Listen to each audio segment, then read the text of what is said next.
Apparently, correcting one child in a grocery store is now parenting someone else's kid, even though I was simply preventing a cucumber from becoming a toy airplane. I went to the grocery store on a Tuesday afternoon because that used to be a civilized time to shop. Adults with lists, quiet carts, people comparing yogurt prices without turning produce into a children's museum. I only needed yogurt, romaine, paper towels, coffee creamer, and crackers. I had reusable bags folded in the cart. I had a list, I had a normal attitude, and then I heard him. Not crying, let us be accurate. I am not against children having emotions in public. This was not distress, this was a performance.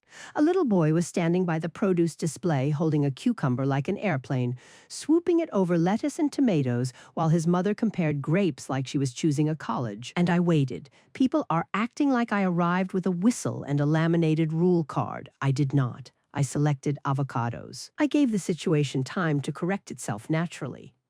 The mother glanced over and said, "Buddy, don't do that. Fine, a beginning." Then she went right back to the grapes, and the cucumber kept flying. Children are children, I understand that. I was once a child.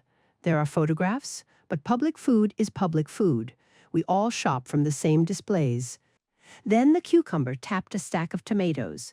Not violently, but 3 tomatoes shifted, and if you do not think that matters, you have never watched one careless moment become a display collapse. If you appreciate basic grocery store standards, subscribe, because apparently expecting unpackaged food not to become aviation equipment is a personality flaw now.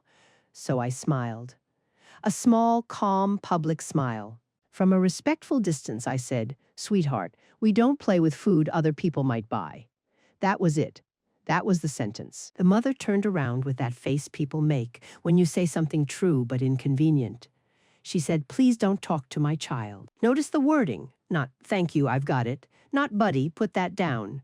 Not even, "Sorry, long day," which I would have accepted. No. The issue became me, and somehow I became the problem. I said I was simply trying to help, she said. "I don't need help," which is a confident thing to say while your child is conducting an emergency landing over romaine. I said, "Of course, I just didn't want the store throwing away produce." Reasonable, store-centered, community-minded, she said. He's not hurting anything. The cucumber, if it had legal representation, might have disagreed. Then the boy looked at me and said, "You're not my teacher." I simply said, "No, but we all learn from the adults around us." Beautiful sentence. I stand by it. His mother did not appreciate the poster energy. She took the cucumber from him, which should have been progress, except she placed it back on the display. Back on the display. That was the moment the situation changed. Now an adult was deciding that a cucumber which completed a full imaginary flight route could return to public inventory. I said, "Actually, you may want to give that to an employee," she said. "It's fine," I said. "It was handled quite a bit," she said. "All produce is handled." Technically, yes, but that is not an argument. All floors are walked on. We still mop them. She pushed her cart away like the conversation was over. Some people can leave a problem sitting on a cucumber display. I'm not built that way, so I picked up the cucumber with 2 fingers and placed it in the small return basket near the produce scale. Not the trash. A different location, a more honest location. A produce employee walked over right then, because timing loves to make me look intense. I told him the cucumber had been played with. He said, "Okay, thanks," in that tone employees use when they want you to stop explaining. So I moved on. Then the mother and her son came into the same aisle. Before anyone says I followed them, let us be accurate. Grocery stores have aisles. People shopping in the same store sometimes enter the same aisle. That is not following. That is architecture. The child was now sitting inside the cart basket. Fine. At least he was no longer flying vegetables, but his shoes were touching the inside of the cart where groceries go. I looked once, one look.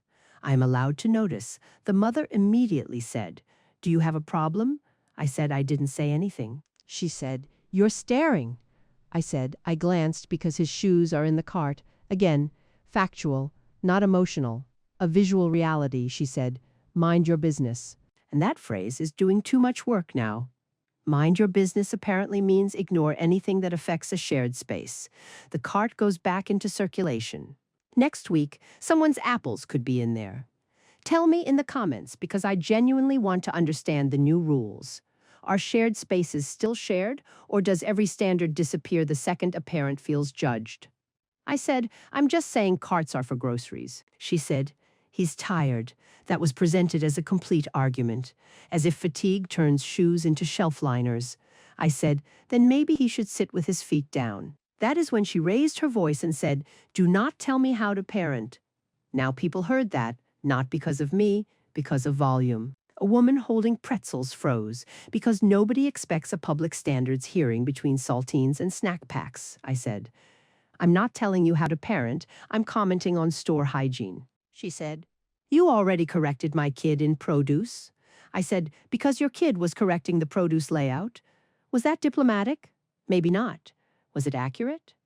Yes. The boy kicked one shoe against the cart and said, Mom, can we go? Honestly, I almost respected him. At least someone understood the conversation had reached a natural endpoint. The mother said, yes, because this lady won't leave us alone. This lady. With that courthouse tone, I said, I was actually here first. She said, in the grocery store? I said, in this aisle. The pretzel woman left. Some people would call that second-hand embarrassment. I call it abandoning aisle chronology. By then, I had a concern. Not a complaint, a concern. A complaint is emotional. A concern has a timeline. So near self-checkout, I calmly asked the assistant manager, do you have a policy about children handling unpackaged produce? He asked what happened, so I gave a clean summary. A child had played with produce, I gently mentioned it, and the parent became defensive. No insults, no exaggeration. He said, did an employee take care of the item? I said, I moved it to the return basket. His face changed slightly. He said, in the future, please just let an employee know. I said, that is what I'm doing. He said, right, but before touching it yourself. Now suddenly, I was the person touching produce. Do you see how quickly responsibility gets reassigned? I said, I used 2 fingers. He said, still a word, with no reasoning and a lot of confidence. If you think there's a difference between being rude and asking a basic question about public food, hit the like button, because apparently that distinction is now controversial. Then the mother arrived and saw me talking to the manager. She said, are you seriously reporting us? I said, I'm not reporting you. I am asking about store policy. She said, you followed us around the store. I said, no, the store is shaped like a store. She listed everything like she was reading charges.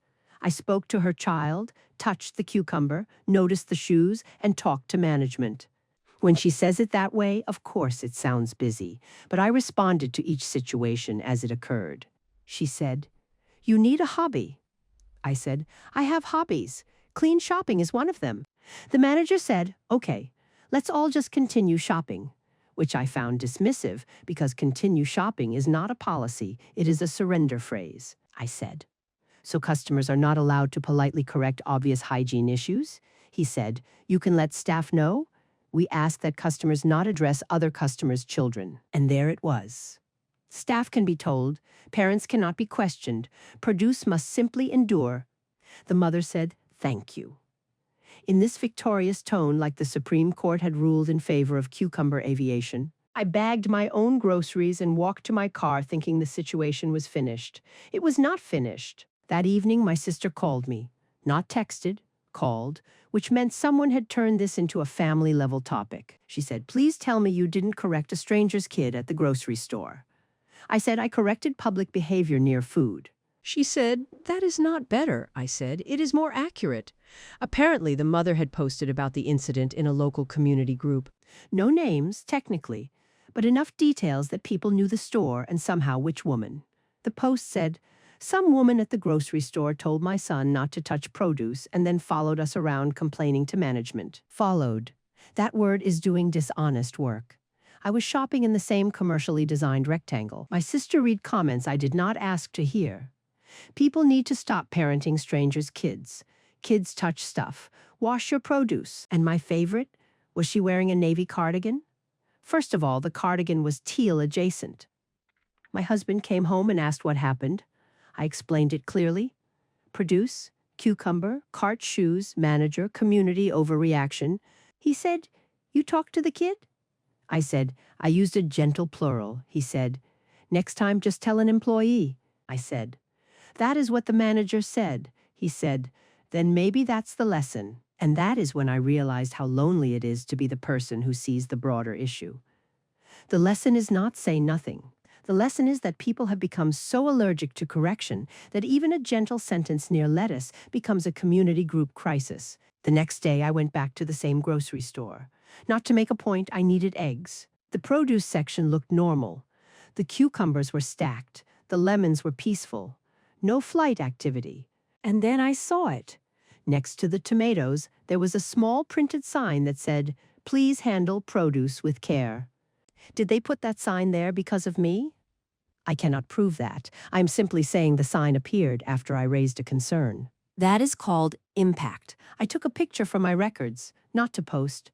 Documentation is not shaming. Documentation is how responsible adults remember timelines.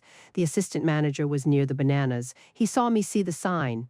We made eye contact. He gave a small nod. People can interpret that however they want. I interpreted it as quiet institutional agreement. So no, I do not regret saying something. I regret that the mother chose defensiveness over gratitude. I regret that the child learned, "You're not my teacher," instead of, "Maybe food is not a toy."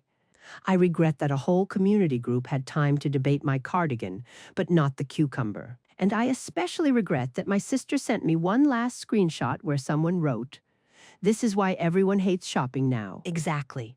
This is why everyone hates shopping now, because the people trying to maintain basic standards are treated like villains, while cucumbers are cleared for takeoff. Next time, I will explain what happened at the pharmacy counter when a man tried to hold his place in line with a basket while he wandered away to look at vitamins. Apparently, I was unreasonable for moving the basket 2 inches so actual people could stand there. Subscribe and turn on notifications. Because if I have to keep being the only person willing to say the obvious thing in public, we might as well all learn from it together. I was not rude. I was not parenting someone else's child. I was protecting a shared grocery environment from choices nobody else wanted to address. My side of the story, obviously,